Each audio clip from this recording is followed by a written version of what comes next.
안녕하십니까. 유방외과 전문의 이양민입니다. 오늘은 여러분들께 증식성 섬유선종이라는 거에 대해서 말씀을 드릴 거예요.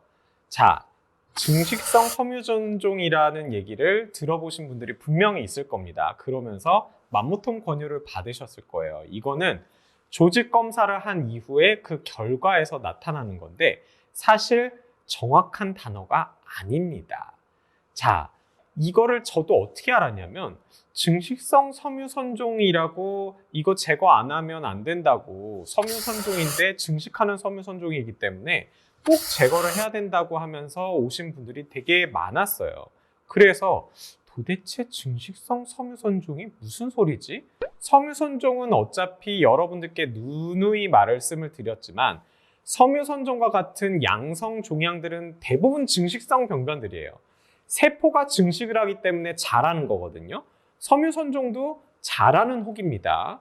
그거는 당연한 거예요. 그래서 근데 왜 증식성 섬유선종이라고 했을까라고 했더니 조직검사 결과지를 봤는데 뭐라고 되어 있냐면 파이브로 아데노마토이드 하이퍼플라지아 섬유선종성 증식증을 갖다가 그거를 증식성 섬유선종이라고 얘기를 하면서 섬유선종이 증식하는 거기 때문에 이거는 정말 빨리 자라고 제거를 빨리 해야 된다. 암으로도 갈 수 있을 수도 있다. 이런 식으로 얘기를 하는 거였더라고요.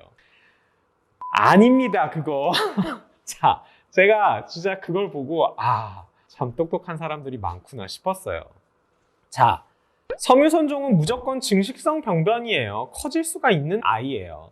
하지만 이 하이퍼플라지아, 증식증이라는 게 붙었다고 해서 더 안 좋은 게 아니고 오히려 더 좋은 쪽입니다. 자, 이게 뭐냐면 섬유 낭종성 변화, 파이브로시스틱 체인지라는 걸 제가 말씀드렸었죠.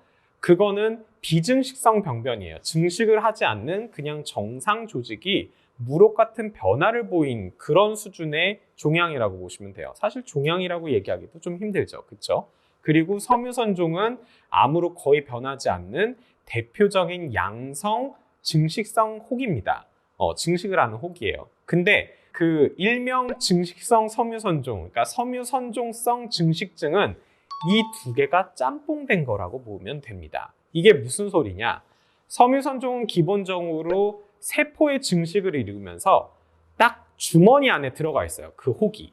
아주 얇은 막으로 둘러싸여 있는 혹입니다. 섬유낭종은 그런 주머니도 없고요. 세포의 증식으로 이루어진 게 아닙니다. 그런데 그러면 섬유선종성 증식증은 섬유선종 같은 그런 증식성 세포들이 있는데 막이 없는 거예요. 그냥 정상 조직의 어떤 변형된 수준처럼 보이는 섬유선종을 우리가 섬유선종성 증식증, 일명 그거를 증식성 섬유선종이라고 얘기를 하면서 겁을 주고 맘모톰을 하라고 꼬시는 겁니다. 아시겠어요, 여러분? 그래서 조직검사 결과지를 받는 게 굉장히 중요합니다. 그래서 영어로 써져 있는 게 뭐라고 적혀 있는 건지를 보고 제 영상들을 찾아보시고 그 사람이 제대로 얘기를 한 건가, 아니면 나를 맘모톰을 하기 위해서 겁을 준 건가, 이런 것들은 반드시 한번 확인은 좀 해보세요. 아셨죠?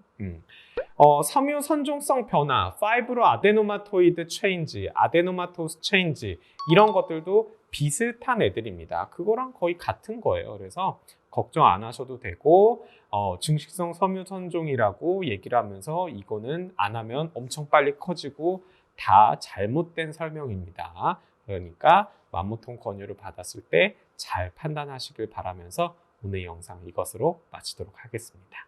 감사합니다. 그럼 원장님, 섬유선종 같은 경우에 암으로 변할 확률이 뭐 1000분의 1, 만분의 1 이렇게 말씀하셨던 것 같은데, 네. 그러면 이 증식성 섬유선종이 암으로 변할 확률은 얼마나 되나요?